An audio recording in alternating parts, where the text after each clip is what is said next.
사별 후 홀로 떠난 여행에서 55세 변호사를 만나 재혼하고 한 달 뒤 완전 날벼락을 맞았습니다. 남편이 세상을 떠난 지 7년이 지났습니다. 그 시간 동안 저는 오직 아이들만 바라보며 살았죠. 큰딸의 결혼식, 작은아들의 취업, 그리고 얼마 전 아들의 결혼까지 모든 게 끝나고 나니 문득 제 자신이 텅 빈 것 같았습니다. 어느 날 아침 거울 앞에 섰어요. 거울 속 여자는 머리카락에 흰머리가 섞여 있고 눈가엔 주름이 깊게 패여 있었죠. 언제 이렇게 늙었을까? 그런데 이상하게도 그 얼굴이 낯설었습니다. 마치 오랫동안 잊고 지낸 옛 친구를 만난 것처럼요. 그날 저녁 큰딸이 전화를 걸어왔습니다. 엄마, 요즘 뭐해요? 뭐 하긴, 집에서 텔레비전 보고 있지. 그것만 하면 안 되잖아요. 어디 여행이라도 다녀오세요. 딸의 말에 처음엔 고개를 저었죠. 혼자 여행이라니 생각해 본 적도 없었거든요. 그렇게 며칠을 고민하다가 문득 신문에서 김천 김밥 축제 광고를 봤습니다. 그래, 거기 한번 가보자. 결정은 순간이었죠. 짐을 꾸리면서도 떨렸습니다. 혼자 기차를 타본 게 얼마만인지 기억도 안 났거든요. 가방에 옷 몇 벌과 세면도구를 넣으면서 계속 생각했어요. 잘할 수 있을까? 김천행 기차표를 예매하고 작은 게스트하우스를 예약했습니다. 출발 전날 밤엔 잠이 안 왔죠. 설레는 건지 불안한 건지 알 수 없는 감정이었습니다. 그리고 드디어 출발하는 날 아침, 서울역은 사람들로 붐볐어요. 플랫폼에 서 있는데 바람이 불었어요. 기차가 들어왔어요. 좌석을 찾아 앉았습니다. 창밖으로 서울의 풍경이 스쳐 지나가기 시작했죠. 마음이 조금씩 가벼워졌습니다. 2시간쯤 지났을까요? 차창 밖 풍경이 달라지고 있었어요. 김천역입니다. 김천역? 안내방송이 울렸습니다. 가슴이 두근거렸어요. 일어서서 가방을 챙기고 문 앞에 섰죠. 문이 열리고 발을 내디뎠을 때 낯선 도시의 공기가 폐 속으로 들어왔습니다. 역 광장은 축제 분위기로 가득했어요. 곳곳에 김밥 부스가 설치되어 있고 사람들은 줄을 서서 기다리고 있었죠. 김밥 만드는 시연도 하고 있었습니다. 혼자 천천히 걸었어요. 사람들의 웃음소리, 김밥 냄새, 따뜻한 햇살, 모든 게 새로웠습니다. 이렇게 혼자 걷는 게 이렇게 설레는 일인지 몰랐죠. 한 부스 앞에서 멈춰 섰어요. 김밥을 파는 곳이었습니다. 줄이 꽤 길었지만 기다려볼까 생각하며 뒤에 섰죠. 바로 그때였습니다. 누군가 제 어깨에 부딪혔어요. 순간 비틀거렸고 손에 들고 있던 가방이 바닥에 떨어졌습니다. 아, 죄송합니다. 낮고 차분한 목소리였어요. 그 사람이 몸을 숙여 제 가방을 주워주었습니다. 그리고 고개를 들어 저를 바라봤죠. 첫인상은 조용한 사람이었어요. 깔끔한 차림에 온화한 눈빛. 나이는 저와 비슷해 보였습니다. 괜찮으세요? 네, 괜찮습니다. 짧은 대답을 했지만 이상하게 마음이 두근거렸어요. 왜 그랬는지 모르겠습니다. 그냥 낯선 사람에게 친절을 받아서였을까요? 그 사람은 미소를 지으며 다시 앞으로 갔습니다. 저는 그 뒷모습을 잠시 바라봤어요. 무심코 가슴에 손을 얹었죠. 심장이 빠르게 뛰고 있었습니다. 이상하다. 줄은 천천히 앞으로 나아갔어요. 그리고 김밥을 받을 차례가 되었을 때 저는 다시 그 사람을 봤습니다. 바로 옆 부스에서 김밥을 받고 있었거든요. 우리 눈이 마주쳤습니다. 그 사람이 또 미소를 지었죠. 그 순간 알았어요.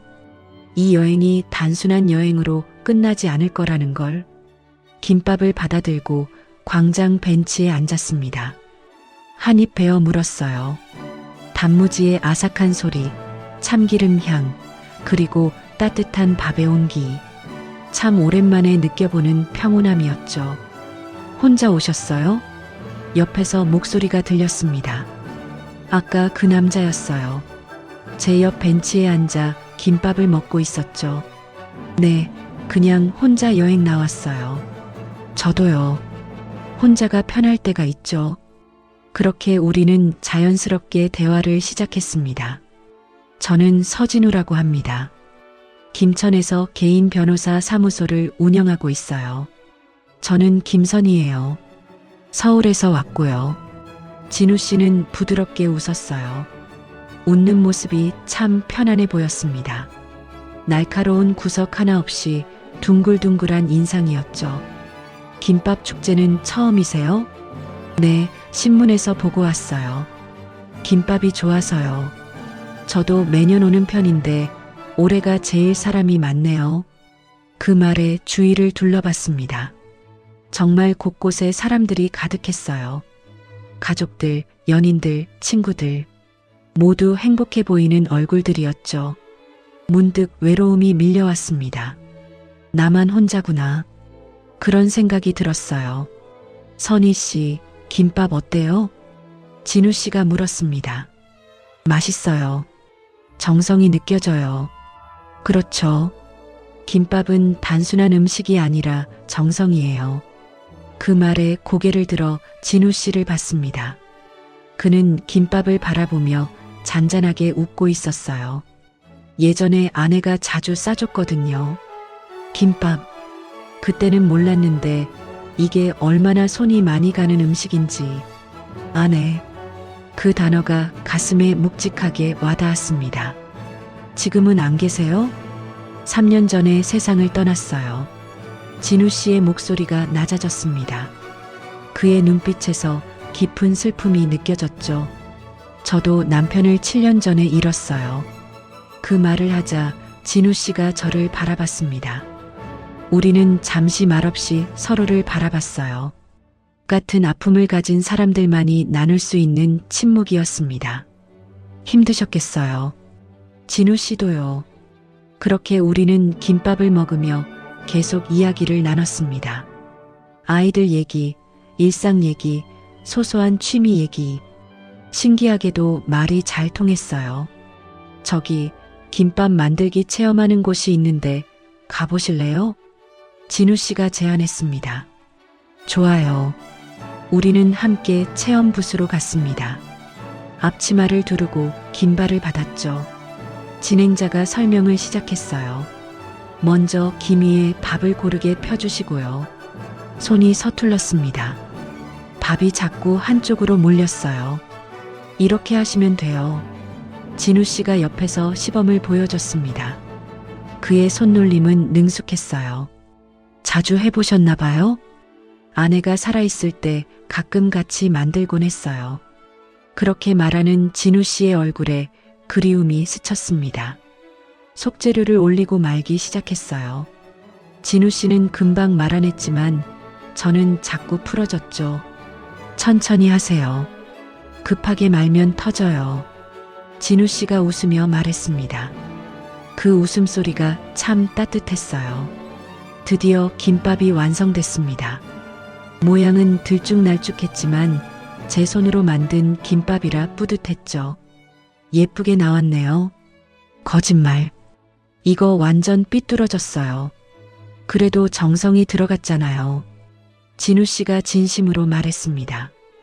우리는 만든 김밥을 포장해서 나왔어요. 해가 서쪽으로 기울고 있었습니다. 선희 씨, 괜찮으시면 같이 저녁 드실래요? 제가 아는 괜찮은 식당이 있어요.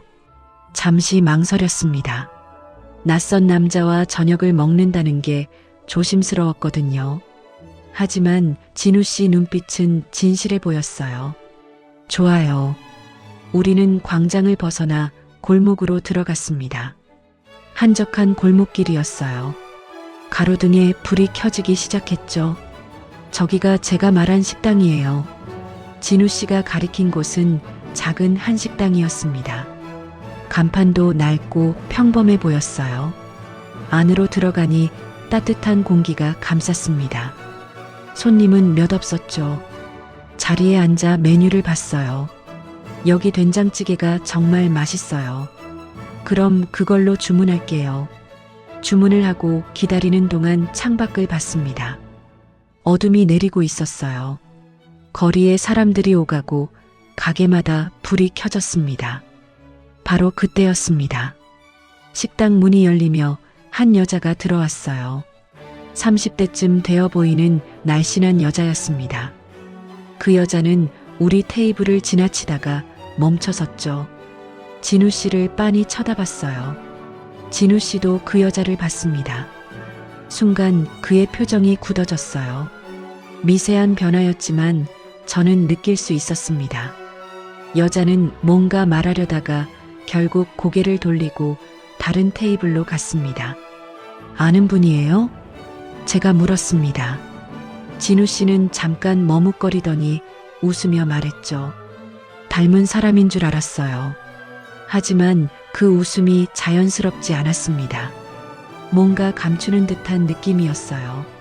가슴속에서 작은 불안이 일었습니다. 저 여자는 누구지? 된장찌개가 나왔습니다. 김이 모락모락 피어올랐죠. 맛있게 드세요. 진우 씨가 말했지만 아까와는 분위기가 달랐어요. 미묘하게 경직된 느낌이었습니다. 저도 숟가락을 들었지만 자꾸 그 여자가 신경 쓰였어요. 여자는 혼자 앉아 조용히 식사를 하고 있었습니다. 선희 씨, 김천에서 며칠 계실 거예요? 진우 씨가 화제를 바꿨습니다. 내일 오후에 서울로 돌아가요. 그럼 내일 아침에 근처 들녘길 같이 걸으실래요? 경치가 정말 좋거든요. 진우 씨의 제안에 고개를 끄덕였습니다. 좋아요. 하지만 마음 한구석에 의심이 자리 잡았어요. 아까 그 여자와 진우 씨의 반응이 계속 맴돌았습니다. 식사를 마치고 밖으로 나왔어요. 밤 공기가 차가웠습니다. 게스트하우스까지 바래다 드릴게요. 괜찮아요. 가까워요. 그래도 밤이니까요. 진우 씨는 제 게스트하우스까지 동행했습니다. 걸어가는 내내 그는 김천의 이곳저곳을 소개해줬어요. 하지만 저는 계속 생각했죠. 아까 그 여자는 대체 누구였을까? 게스트하우스 앞에 도착했습니다. 오늘 즐거웠어요. 선희 씨, 저도요. 그럼 내일 아침 9시에 여기서 만날까요? 네, 그럼요. 진우 씨는 웃으며 손을 흔들고 떠났습니다. 방으로 들어와 침대에 누웠어요. 창밖으로 달이 보였습니다. 오늘 하루가 꿈 같았습니다. 낯선 도시에서 낯선 남자를 만나 대화를 나누고 저녁까지 함께 먹었죠. 그런데 마음 한구석이 편치 않았어요. 진우 씨는 뭔가 숨기고 있는 걸까? 그날 밤 잠이 쉽게 오지 않았습니다. 아침 9시 게스트하우스 앞에서 진우 씨를 만났습니다. 잘 주무셨어요? 네, 잘 잤어요. 거짓말이었습니다. 밤새 뒤척이며 어젯밤 식당에서 본 여자 생각을 했거든요. 하지만 아침 햇살 속 진우 씨의 얼굴은 어제보다 더 밝아 보였어요. 오늘 날씨가 정말 좋네요. 들녘길 걷기 딱 좋아요. 우리는 게스트하우스에서 조금 걸어 들녘길 입구에 도착했습니다. 도시를 벗어나자 탁 트인 풍경이 펼쳐졌어요. 누런 들판, 멀리 보이는 산, 그리고 구불구불 이어지는 흘길. 여기 참 좋네요. 그렇죠? 저는 가끔 혼자 와서 걷곤 해요. 마음이 복잡할 때요. 우리는 나란히 걷기 시작했습니다. 바람이 불었어요. 늦가을 바람이었지만 따뜻했습니다. 들풀 향이 바람에 섞여 코끝을 스쳤죠. 그 향기가 참 좋았어요. 흙냄새와 풀냄새, 그리고 햇살의 냄새까지. 진우 씨가 말했습니다. 선희 씨, 아이들은 몇이에요? 둘이요. 딸 하나, 아들 하나. 둘 다 결혼했어요. 그럼 이제 홀가분하시겠네요. 홀가분하긴요. 그냥 허전하죠. 진우 씨가 고개를 끄덕였습니다. 저도 알아요, 그 기분. 아이들이 떠나고 나면 집이 너무 조용해지잖아요.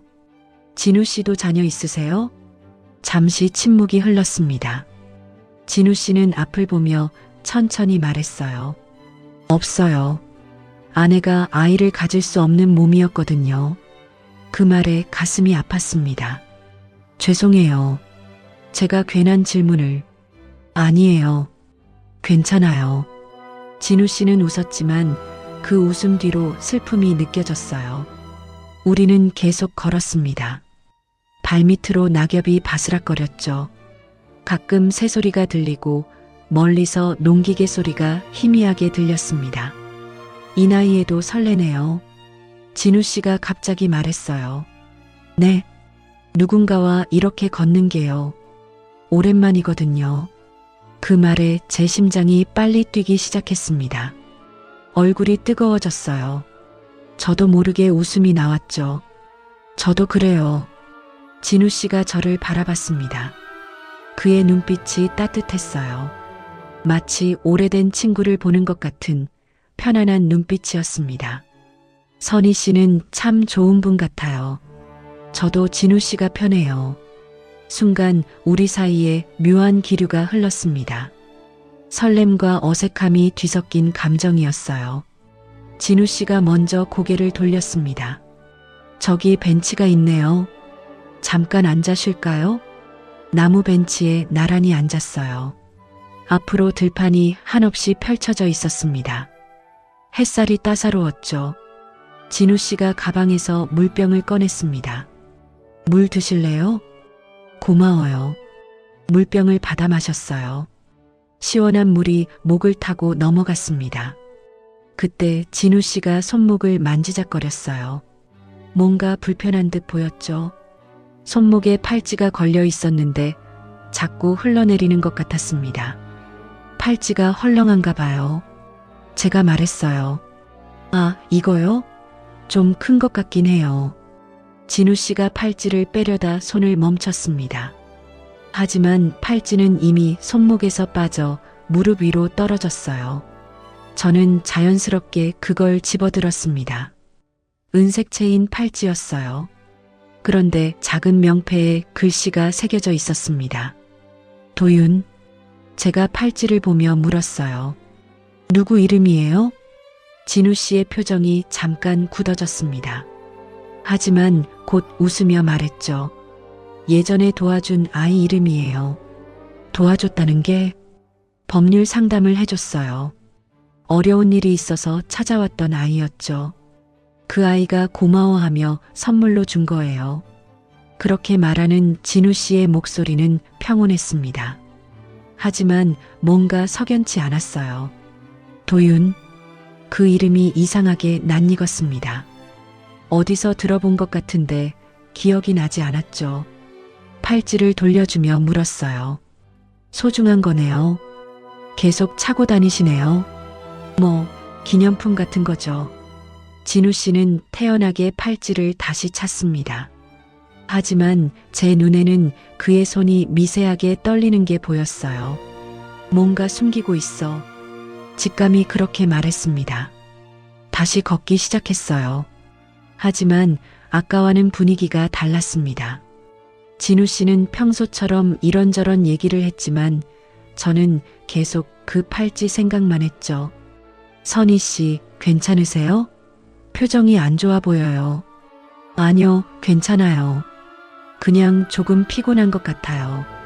그럼 이제 돌아갈까요? 네, 그럴까요? 우리는 발걸음을 돌렸습니다. 오던 길을 되돌아갔죠. 진우 씨는 계속 말을 걸었지만 저는 제대로 대답을 못했어요. 머릿속이 복잡했거든요. 게스트하우스 앞에 도착했습니다. 오늘 정말 즐거웠어요, 선희 씨. 저도요. 서울 가시면 연락 주실 수 있어요? 진우 씨가 조심스럽게 물었습니다. 잠시 망설였어요. 이 사람과 계속 연락을 해도 되는 걸까? 뭔가 불안했지만 동시에 끌렸습니다. 네, 연락할게요. 진우 씨의 얼굴이 환해졌어요. 감사해요. 안전하게 들어가세요. 진우 씨도요. 우리는 인사를 나누고 헤어졌습니다. 방으로 돌아와 짐을 쌌어요. 서울로 돌아갈 시간이었죠. 가방을 정리하면서도 계속 생각했습니다. 도윤, 그 이름이 왜 이렇게 신경 쓰이지? 창가에 앉아 밖을 바라봤어요. 김천의 하늘은 맑고 푸르렀습니다. 이틀간의 여행이 꿈 같았어요. 진우 씨를 만난 것도, 함께 시간을 보낸 것도, 하지만 동시에 불안했습니다. 이 사람 이상하게 따뜻하지만 뭔가 감추는 게 있는 것 같아. 휴대폰을 꺼내 진우 씨의 번호를 봤어요. 저장된 이름은 서진우였습니다. 연락을 해야 할까 말아야 할까 고민하다가 휴대폰을 내려놓았어요. 창밖으로 해가 지고 있었습니다. 주황빛 노을이 하늘을 물들이고 있었죠. 일단 서울로 돌아가서 생각해보자. 짐을 다 챙기고 게스트하우스를 나섰습니다. 김천역으로 가는 길, 뒤를 돌아봤어요. 이 도시에서 뭔가가 시작된 것 같았습니다. 그게 뭔지는 아직 몰랐지만요. 기차에 올라 창가에 앉았어요. 서울로 돌아가는 기차 안에서 저는 계속 손목을 만졌습니다. 진우 씨의 팔찌가 자꾸 떠올랐거든요. 도윤이라는 이름, 대체 누구일까? 그 질문이 제 마음속에 작은 가시처럼 박혀 있었습니다. 서울로 돌아온 다음 날 아침이었습니다. 휴대폰이 울렸어요. 문자였죠. 어젯밤 잘 도착하셨어요? 김천이 벌써 그립네요. 서진우. 문자를 보며 미소가 지어졌습니다. 답장을 보냈어요. 네, 잘 도착했어요. 즐거웠습니다. 그날부터 진우 씨는 매일 문자를 보냈습니다. 오늘 날씨가 좋네요. 선희 씨 생각이 나요. 김밥을 먹었는데 선희 씨와 함께 먹던 게 생각나네요. 오늘은 김밥 생각이 나네요. 선희 씨 생각도요. 문자를 받을 때마다 가슴이 두근거렸어요. 이 나이에 이런 감정을 느끼게 될 줄 몰랐어요. 저도 답장을 보냈죠. 저도 그날이 자꾸 떠올라요. 진우 씨는 오늘 뭐 하셨어요? 이렇게 일주일이 지났습니다. 어느 날 진우 씨가 전화를 걸어왔어요. 선희 씨, 이번 주말에 서울 가는데 시간 되세요? 심장이 쿵 하고 뛰었습니다. 네, 시간 돼요. 그럼 북촌에 좋은 찻집이 있는데 거기서 만날까요? 좋아요. 전화를 끊고 나니 기분이 이상했어요. 설레면서도 긴장됐죠. 뭘 입어야 하나, 어떻게 말해야 하나. 계속 고민했습니다. 주말이 되었어요. 거울 앞에서 한참을 서 있었습니다. 옷을 몇 번이고 갈아입었죠. 화장도 평소보다 신경 써서 했습니다. 큰딸이 전화를 걸어왔어요. 엄마, 오늘 뭐해요? 응, 그냥 친구 만나. 무슨 친구요? 목소리가 이상한데요? 아니야, 그냥 아는 사람. 딸은 웃었습니다. 엄마, 혹시 남자 만나요? 아니라니까. 하지만 딸은 알아챘나 봐요. 엄마, 좋은 분이면 만나세요. 엄마도 행복할 권리 있어요. 그 말에 눈시울이 뜨거워졌습니다. 고마워. 북촌 찻집에 도착했어요. 한옥을 개조한 작은 찻집이었습니다. 대문을 열고 들어가니 마당에 국화가 피어 있었죠. 진우 씨가 이미 와 있었어요. 창가 자리에 앉아서 밖을 보고 있었습니다. 진우 씨, 제가 부르자 그가 고개를 돌렸어요. 얼굴에 환한 미소가 번졌습니다. 선희 씨 왔어요. 그는 일어서서 제 의자를 빼주었어요. 그 배려가 참 좋았습니다. 자리에 앉자 진우 씨가 품에서 뭔가를 꺼냈어요. 노란 국화 한 송이였습니다. 이거 드리려고 준비했어요.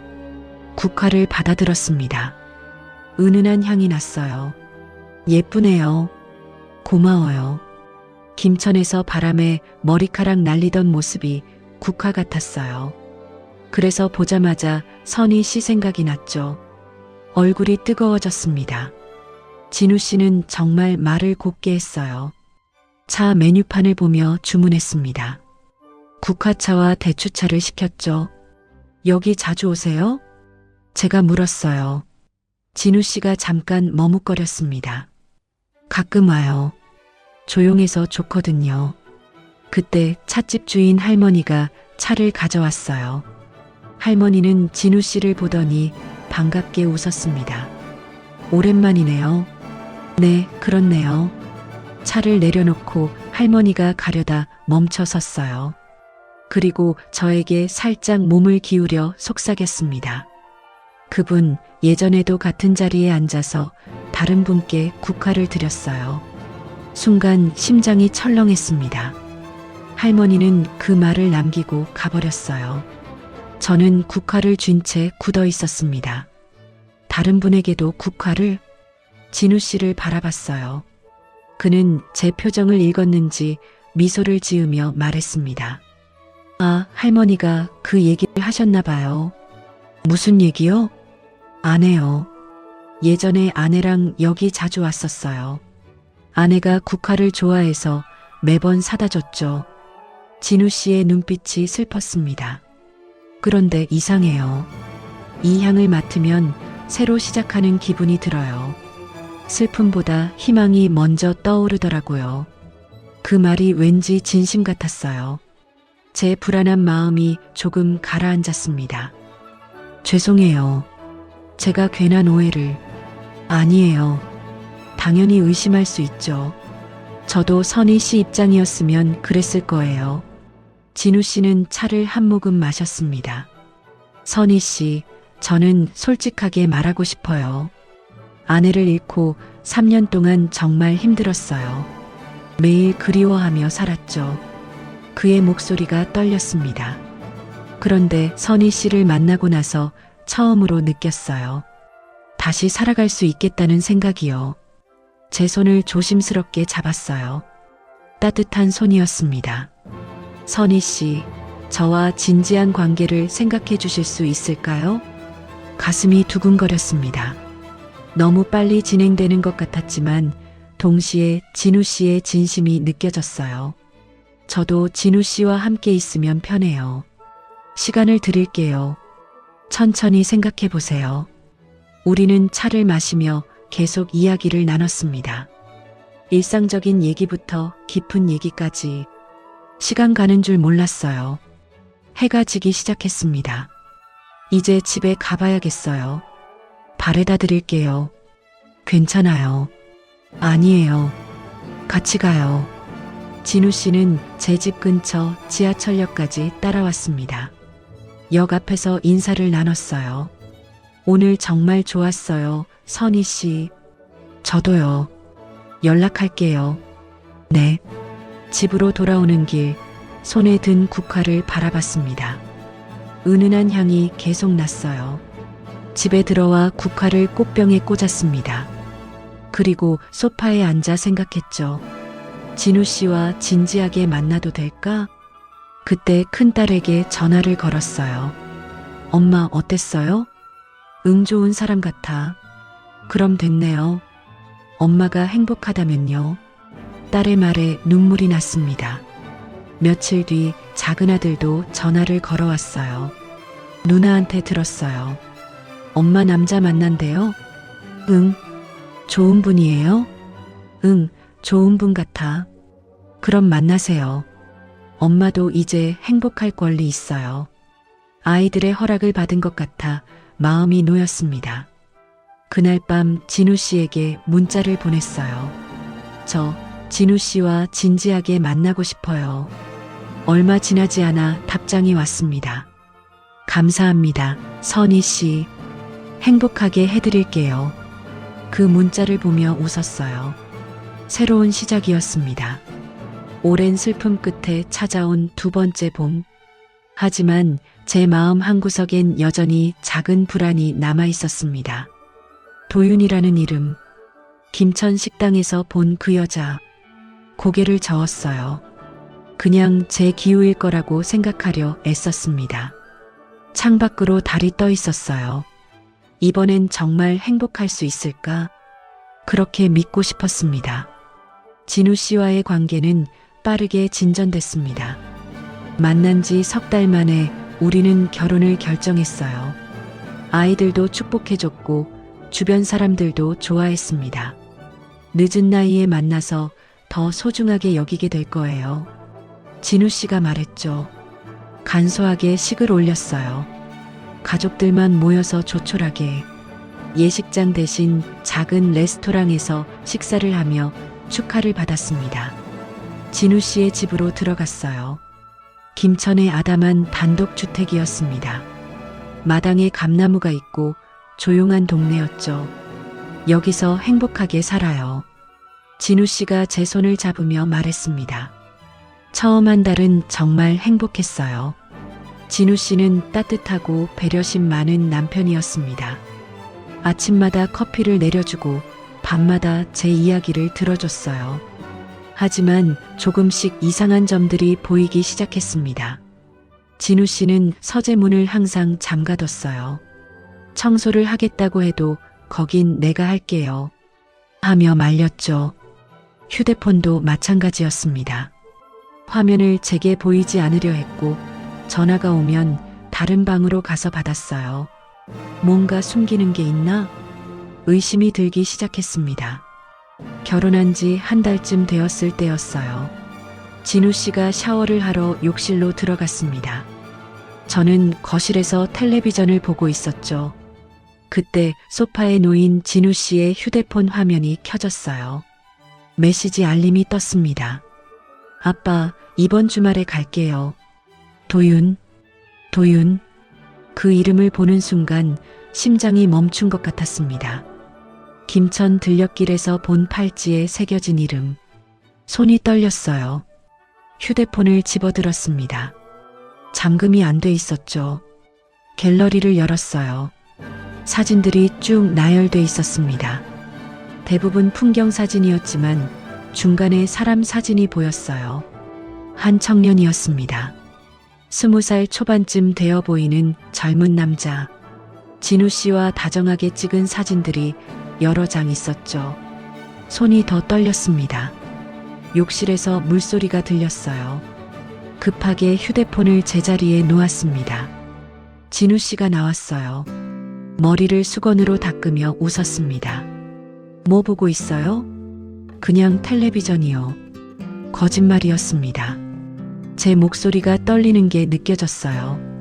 진우 씨는 아무것도 눈치채지 못한 것 같았습니다. 배고프지 않아요? 뭐 먹을까요? 아니요, 괜찮아요. 그날 밤 잠이 오지 않았어요. 옆에서 진우 씨는 편안하게 자고 있었지만 저는 눈을 뜰 수밖에 없었습니다. 도윤은 누구지? 왜 아빠라고 부르는 거야? 머릿속이 복잡했습니다. 며칠 뒤였어요. 진우 씨가 사무실에 간 사이 집 청소를 했습니다. 거실을 닦고 부엌을 정리하고 방들을 돌며 청소했죠. 그러다 서재 앞에 섰어요. 문을 돌려봤습니다. 잠겨 있었죠. 역시 돌아서려는데 문이 덜컥 열렸습니다. 잠금이 제대로 안 걸렸나 봐요. 잠시 망설였습니다. 들어가도 되는 걸까? 하지만 호기심을 이길 수 없었어요. 조심스럽게 문을 열고 안으로 들어갔습니다. 서재는 생각보다 작았어요. 책장과 책상, 그리고 서류함이 있었습니다. 책상 위에 액자가 놓여 있었어요. 뒤집어진 채로요. 손을 뻗어 액자를 들었습니다. 사진이었어요. 휴대폰에서 본 그 청년이었습니다. 웃고 있는 얼굴. 그 옆에는 젊은 시절의 진우 씨가 있었죠. 둘은 정말 닮았어요. 눈매, 코, 입모양까지. 이 사람이 도윤인가? 사진을 다시 제자리에 놓으려는데 바닥에 다른 사진 한 장이 떨어져 있었습니다. 주워들었어요. 같은 청년이었습니다. 하지만 이번엔 혼자 찍은 사진이었죠. 학교 운동장 같은 곳에서 환하게 웃고 있었어요. 사진 뒷면에 글씨가 적혀 있었습니다. 도윤아, 아빠가 항상 응원해. 2020년 3월 심장이 쿵 내려앉았습니다. 아빠, 진우 씨가 아빠라고 썼습니다. 이 청년의 아빠. 그런데 진우 씨는 분명 자식이 없다고 했어요.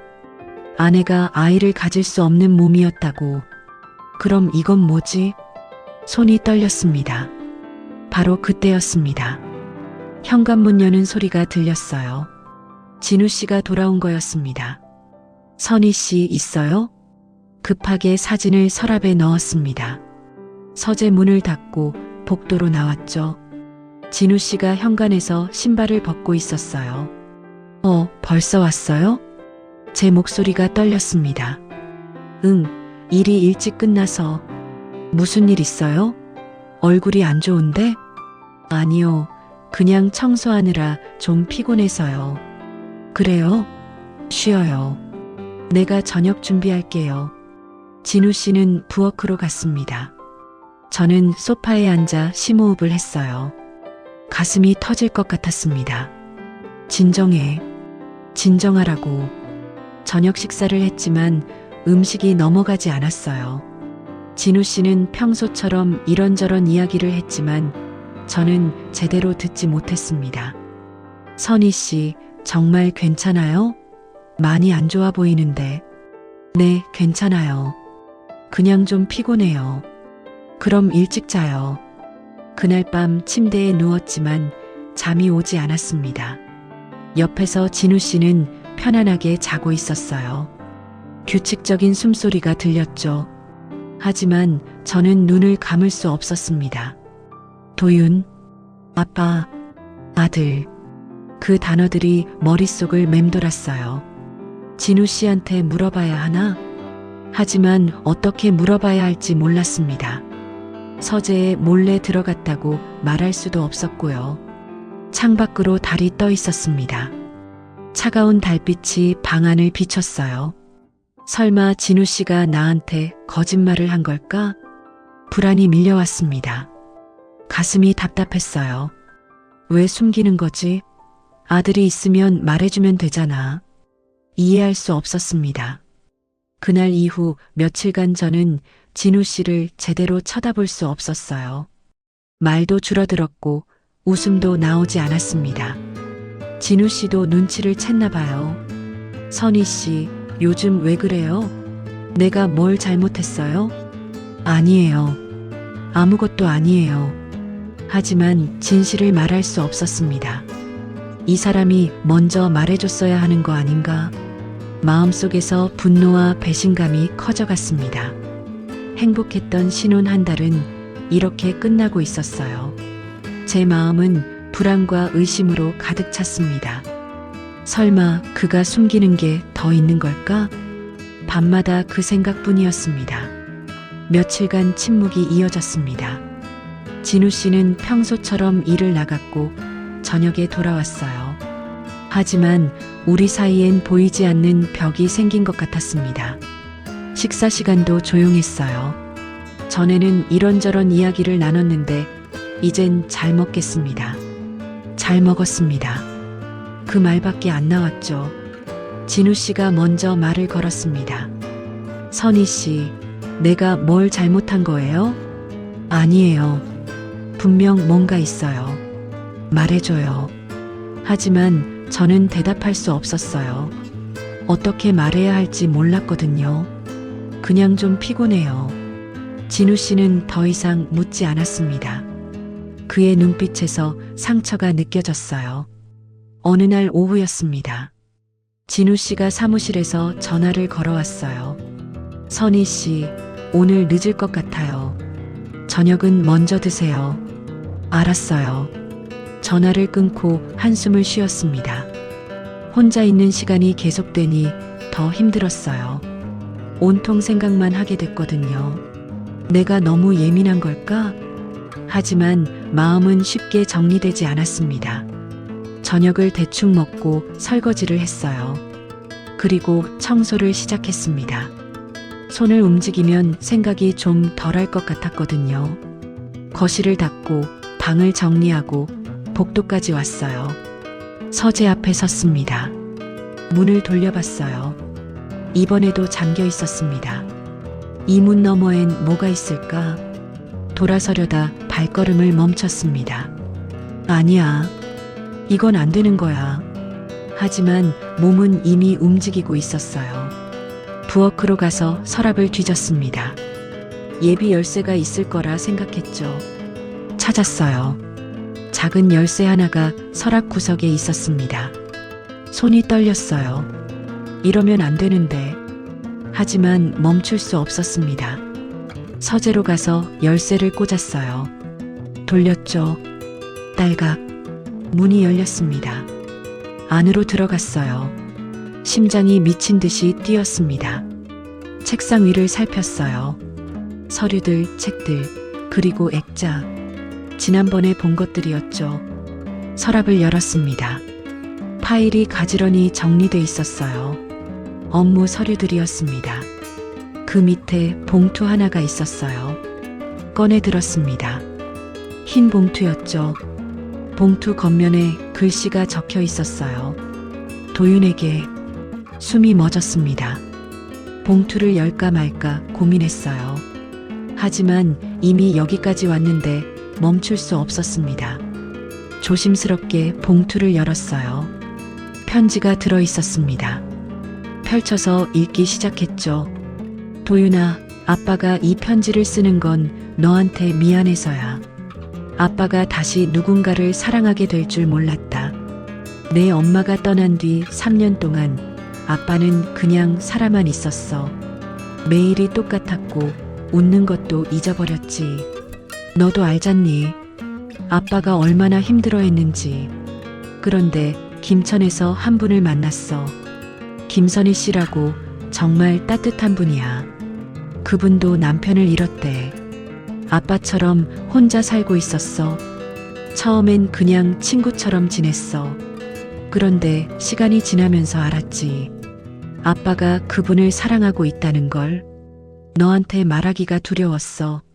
내가 화낼까봐, 아빠를 원망할까봐, 내 엄마를 배신하는 것 같아서. 하지만 도윤아, 아빠도 사람이야. 다시 행복해지고 싶어? 그분은 내 엄마처럼 아픈 사람이야. 남편을 잃고 혼자 아이들 키우느라 힘들었대. 그 외로움, 그 슬픔을 아빠는 너무 잘 알아. 이번엔 꼭 지켜주고 싶어? 이번엔 행복하게 해주고 싶어? 내가 이해해주면 좋겠어. 아빠가 내 엄마를 잊은 게 아니야. 그냥 다시 살아가고 싶은 거야. 미안해, 도윤아. 그리고 고마워. 항상 아빠 곁에 있어줘서. 사랑한다. 아빠가. 편지를 읽는 내내 눈물이 났습니다. 손이 떨려서 편지를 제대로 잡을 수가 없었어요. 아픈 사람. 꼭 지켜주고 싶다. 그 문장이 계속 맴돌았습니다. 진우 씨는 저를 그렇게 생각하고 있었어요. 아픈 사람. 지켜줘야 할 사람. 가슴이 뜨거워졌습니다. 그의 숨김이 거짓 때문이 아니었어요. 두려움 때문이었죠. 아들에게 미안해서, 돌아가신 아내에게 미안해서, 그래서 말하지 못했던 거였습니다. 소파에 주저앉았어요. 편지를 가슴에 안고 울었습니다. 내가 왜 이렇게 의심했을까? 후회가 밀려왔어요. 진우 씨는 나쁜 사람이 아니었습니다. 그냥 상처받은 사람이었죠. 저처럼요. 한참을 울었어요. 눈물을 닦고 편지를 다시 봉투에 넣었습니다.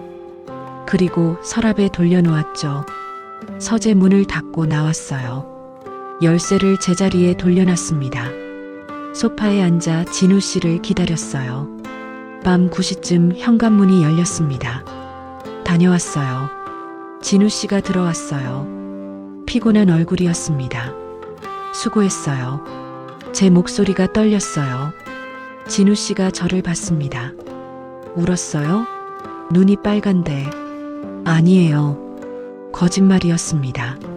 진우 씨가 제 옆에 앉았어요. 선희 씨, 우리 이야기 좀 해요. 네. 내가 뭘 잘못한 건지 모르겠어요. 말해줘요. 고칠게요. 그 말에 눈물이 또 났습니다. 진우 씨는 잘못한 게 없어요. 그럼 왜 이래요? 며칠째 나를 안 쳐다보잖아요. 손을 뻗어 진우 씨의 손을 잡았어요. 미안해요.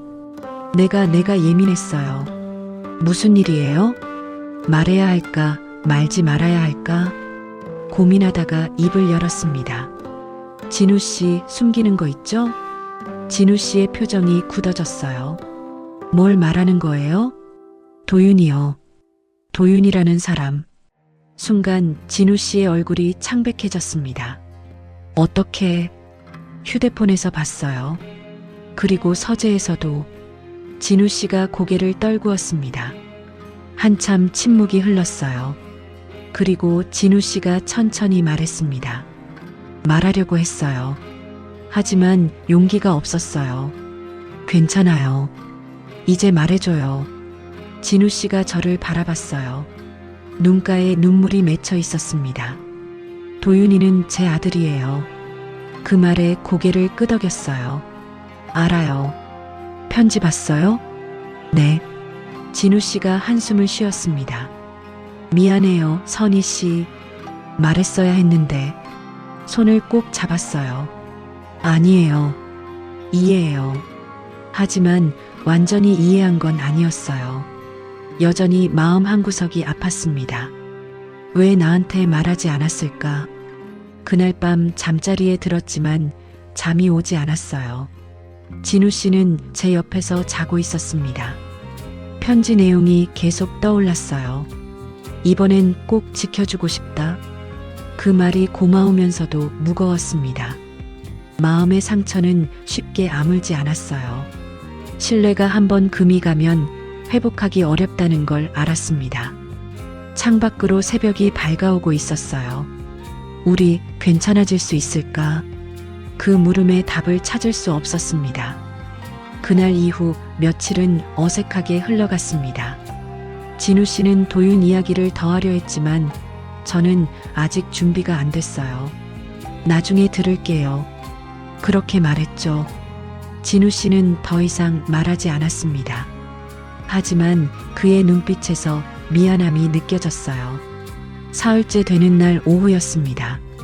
집에서 설거지를 하고 있는데 초인종이 울렸어요.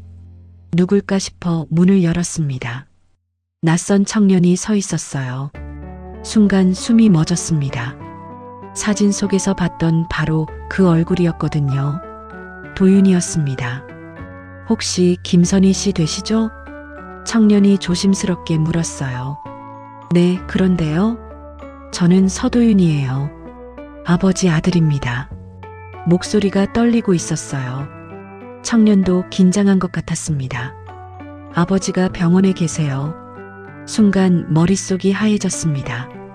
뭐라고요? 심장질환으로 쓰러지셨어요. 지금 응급실에. 가방도 챙기지 못하고 뛰쳐나갔습니다. 도윤이가 차를 몰고 병원으로 갔어요. 차 안은 침묵으로 가득했습니다. 저는 계속 손을 떨고 있었죠. 제발, 제발 괜찮아야 해. 병원에 도착했습니다. 응급실로 뛰어갔어요. 간호사에게 물었죠. 서진우 씨, 어디 계세요? 3번 침대에 계십니다. 커튼을 젖히고 들어갔습니다. 진우 씨가 침대에 누워 있었어요. 얼굴이 창백했습니다. 여러 기계가 연결돼 있었죠. 진우 씨, 제 목소리에 진우 씨가 천천히 눈을 떴어요. 선희 씨, 목소리가 약했습니다. 손을 잡았어요. 차가웠습니다. 괜찮아요? 어디 아파요? 괜찮아요. 그냥 좀 놀랐어요. 의사가 들어왔습니다. 보호자시죠? 잠깐 말씀 좀 나눠요. 복도로 나갔어요. 도윤이도 함께 있었습니다. 의사가 말했습니다. 심장질환이 있으셨나 봐요. 갑작스럽게 발작이 온 거예요. 다행히 빨리 오셔서 큰 문제는 없습니다. 하지만 앞으로 관리가 필요해요. 심장질환이요? 처음 듣는 얘기였어요. 네, 차트를 보니 몇 년 전부터 약을 드시고 계시던데요. 진우 씨가 아프다는 걸 몰랐습니다. 한 번도 말하지 않았어요. 입원은 얼마나 해야 하나요? 일주일 정도 지켜봐야 할 것 같습니다. 의사가 가고 복도에 도윤이와 둘만 남았어요. 어색한 침묵이 흘렀습니다. 도윤이가 먼저 말을 꺼냈어요. 죄송해요. 네. 제 때문에 아버지가 힘드셨을 거예요. 도윤이의 눈이 빨개져 있었어요. 무슨 말이에요? 아버지가 선희 씨를 만난다고 하셨을 때 저는 반대했어요. 엄마를 배신하는 것 같아서요. 도윤이의 목소리가 떨렸습니다. 엄마가 돌아가시고 3년 동안 아버지는 정말 힘들어 하셨어요. 밥도 제대로 안 드시고 맨날 멍하니 있기만 하셨죠. 그랬군요. 그래서 제가 말했어요. 아버지가 다른 여자 만나면 저는 집 나가겠다고. 그랬더니 아버지가 만나지 않겠다고 하셨어요. 가슴이 아팠습니다. 하지만 아버지는 계속 선희 씨를 만나셨어요. 제 몰래요. 그게 얼마나 힘드셨을지. 도윤이가 눈물을 닦았어요. 제가 철없었어요. 아버지도 행복할 권리가 있는데. 손을 뻗어 도윤이의 어깨를 두드렸습니다. 괜찮아요. 이해해요. 정말요? 네. 엄마를 잃은 아들의 마음 저도 알아요. 도윤이가 고개를 숙였어요. 감사합니다. 다시 병실로 들어갔습니다. 진우 씨는 여전히 누워 있었어요.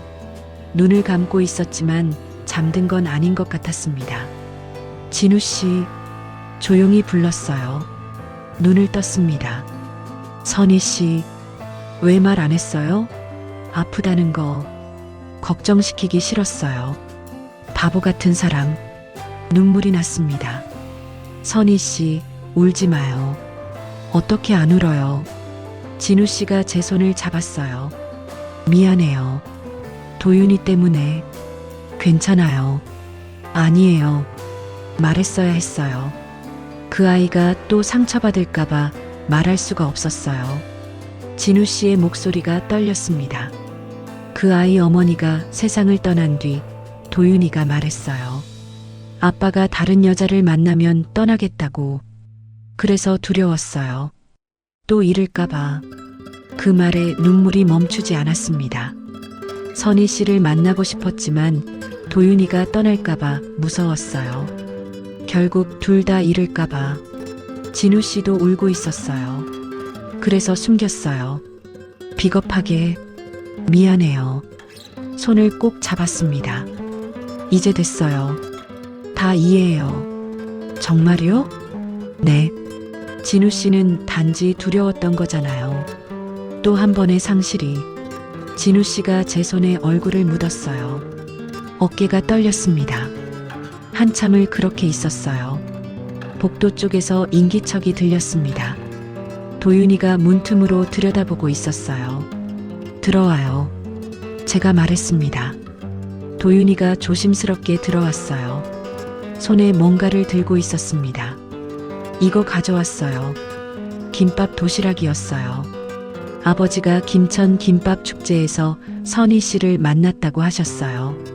그래서 싸왔어요. 도윤이가 도시락을 펼쳤습니다. 세 줄이에요. 세 줄? 네. 우리 셋이 같이 먹으려고요. 그 말에 눈물이 또 났습니다. 진우 씨도 웃으며 울고 있었어요. 도윤이가 김밥을 하나 집어 진우 씨에게 건넸습니다. 아버지, 드세요. 고맙다, 도윤아. 저에게도 건넸어요. 선희 씨도요. 고마워요. 셋이 함께 김밥을 먹었습니다. 병실은 소독약 냄새로 가득했지만 김밥 냄새가 그걸 덮었어요. 따뜻한 냄새였습니다. 도윤이가 말했어요. 선희 씨, 제가 철없었어요. 이제는 괜찮아요. 아버지가 행복하시면 저도 좋아요. 고마워. 아버지 잘 부탁드려요. 물론이죠. 진우 씨가 우리 둘을 번갈아 보며 웃었어요. 고맙다 정말. 병원 복도에 퍼진 김밥 냄새는 눈물보다 따뜻했습니다. 그 냄새 속에서 우리는 비로소 가족이 되고 있었어요. 창밖으로 해가 지고 있었습니다. 주황빛 노을이 병실을 물들였죠. 따뜻한 빛이었습니다. 새로운 시작의 빛처럼 1년이 흘렀습니다. 그동안 참 많은 일이 있었어요. 진우 씨는 퇴원 후 꾸준히 약을 먹고 관리했습니다. 건강이 많이 좋아졌죠. 도윤이는 회사에 취직했어요. 어엿한 사회인이 됐습니다. 주말마다 집에 들러 저녁을 함께 먹었죠. 처음엔 어색했어요. 도윤이를 뭐라고 부를지도 몰랐습니다. 도윤 씨라고 했더니 도윤이가 웃으며 말했어요. 그냥 도윤이라고 부르세요. 그래도 되겠어? 네. 편하게 해주세요. 그렇게 우리는 천천히 가족이 되어갔습니다. 어느 날 저녁 식사 자리였어요. 진우 씨가 말했습니다. 다음 주말에 김천 가는 거 어때요? 김천이요? 네. 우리가 처음 만난 곳이잖아요. 1년 됐으니까 기념으로. 가슴이 뛰었어요. 좋아요. 도윤이도 고개를 끄덕였습니다. 저도 가고 싶어요. 아버지가 맨날 김천 김밥 얘기만 하셔서 궁금했어요. 우리는 웃었습니다. 주말이 되었어요. 이른 아침 셋이 함께 차를 타고 김천으로 향했습니다. 도윤이가 운전대를 잡았죠. 선희 씨, 김천이 어때요? 정말 좋아. 나한텐 특별한 곳이야. 아버지도 그렇게 말씀하셨어요. 인생이 바뀐 곳이라고. 진우 씨가 뒷좌석에서 웃었어요. 맞아. 정말 그래. 차창 밖으로 풍경이 스쳐 지나갔습니다. 1년 전 혼자 기차를 타고 왔던 그때가 떠올랐어요. 그때는 외로웠습니다. 혼자였죠. 하지만 지금은 달랐어요. 옆에 사랑하는 사람이 있고 앞자리엔 아들이 있었습니다. 김천에 도착했습니다. 역 광장은 1년 전과 똑같았어요. 사람들이 오가고 가게들이 북적였습니다. 여기서 만났어요? 도윤이가 물었어요. 응, 저기 김밥 부스 앞에서. 진우 씨가 가리켰습니다. 아버지가 부딪혔죠? 그래, 내가 선희 씨 가방을 떨어뜨렸어. 로맨틱한데요? 도윤이가 웃었습니다. 우리도 따라 웃었어요. 들녘길 가볼까요? 진우 씨가 제안했습니다. 좋아요. 셋이 함께 들녘길로 향했어요. 봄바람이 부드럽게 불었습니다. 1년 전 늦가을과는 다른 공기였어요. 따뜻하고 생기가 넘쳤죠. 들판엔 새싹들이 돋아나고 있었습니다. 초록빛이 가득했어요. 여기도 예쁘네요. 도윤이가 말했습니다. 그치? 아버지랑 여기서 걸었어. 그때 뭐 하셨어요? 그냥 걸었지. 이야기 나누고. 진우 씨가 제 손을 잡았어요. 그때 내가 말했잖아. 이 나이에도 설레다고. 기억해요. 지금도 설레. 얼굴이 뜨거워졌습니다. 도윤이가 옆에 있는데도 부끄러웠어요. 도윤이가 웃으며 말했어요. 아, 저 빼고 둘이 사귀시는 거예요? 야, 이 녀석. 진우 씨가 웃으며 도윤이 머리를 쓰다듬었습니다. 벤치에 앉아 쉬었어요. 1년 전 이 벤치에 앉아 팔찌를 봤던 게 기억났습니다. 도윤이라는 이름이 새겨진 팔찌. 진우 씨 손목을 봤어요. 여전히 그 팔찌를 차고 있었습니다. 아직도 차고 있네요. 응, 소중하니까. 도윤이가 물었어요. 그거 제가 드린 거예요? 아니, 내 엄마가 줬어. 내 이름을 새겨서. 그랬구나. 도윤이의 표정이 잠시 슬퍼졌어요. 하지만 곧 웃었습니다. 엄마도 좋아하셨을 거예요. 선희 씨를. 정말? 네. 엄마는 아버지가 행복하길 바라셨거든요. 그 말에 눈시울이 뜨거워졌습니다. 고마워, 도윤아. 다시 걷기 시작했어요. 한참을 걷다 도윤이가 말했습니다. 배고픈데 김밥 먹을까요? 좋지. 어디서 먹을까? 이번엔 김밥 직접 말지 말아요. 왜? 사 먹어요, 선희 씨. 그게 더 맛있어요. 우리는 웃었습니다. 근처 포장마차를 찾았어요. 할머니가 운영하는 작은 가게였습니다. 김밥 3줄 주세요. 네, 금방 싸드릴게요. 할머니가 능숙하게 김밥을 말았어요. 하얀 밥 위에 속재료를 올리고 김으로 둘둘 말았습니다. 그 모습을 보니 마음이 따뜻해졌어요. 김밥을 받아들고 강변으로 갔습니다. 벤치에 나란히 앉았어요. 셋이 한 줄로. 진우 씨가 제 손을 꼭 잡으며 말했습니다. 늦게 핀 사랑은 오래 간대요. 누가 그래요? 사람들이. 그리고 난 믿어. 저도 그의 손을 꼭 잡았어요. 그럼 우리 사랑은 김밥처럼 오래 가겠네요. 김밥처럼? 응. 말아도 끊어지지 않게. 진우 씨가 웃었습니다. 그거 좋은데? 도윤이도 웃었어요. 완전 아재 개그네요. 야, 이게. 우리는 함께 웃으며 김밥을 먹었습니다. 해가 서쪽으로 기울고 있었어요. 강물은 주황빛으로 물들었습니다. 노을이 너무 예뻤죠. 예쁘다. 제가 중얼거렸어요. 응, 정말 예뻐. 진우 씨가 저를 바라보며 말했습니다. 강변 말고 저 보는 거예요? 당연하지. 얼굴이 뜨거워졌어요. 도윤이가 일어섰습니다. 저기 사진 좀 찍어드릴게요. 우리 셋이 찍자. 아니에요. 두 분만 찍으세요. 도윤이가 카메라를 들었어요. 진우 씨와 나란히 앉았습니다. 손을 꼭 잡고요. 하나, 둘, 셋. 찰칵. 사진이 찍혔습니다. 이번엔 셋이 찍어요. 지나가던 사람에게 부탁했어요. 도윤이가 우리 사이에 앉았습니다. 다시 찰칵. 강변 벤치에 앉은 세 사람. 노을을 배경으로 웃고 있는 우리. 사진 속 그림자는 김밥처럼 한 줄로 이어져 있었습니다. 집으로 돌아가는 차 안에서 생각했어요. 1년 전 혼자 김천에 왔을 때 이런 날이 올 줄 몰랐습니다. 새로운 사랑을 만날 줄도, 아들을 얻게 될 줄도. 인생은 정말 알 수 없는 것 같아요. 힘들 때도 있고 외로울 때도 있지만 그래도 계속 살아가다 보면 좋은 일도 생기더라고요. 진우 씨가 잠든 제 어깨에 머리를 기댔습니다. 따뜻했어요. 이 온기가 오래오래 계속되길 바랐습니다. 김밥처럼 끊어지지 않게.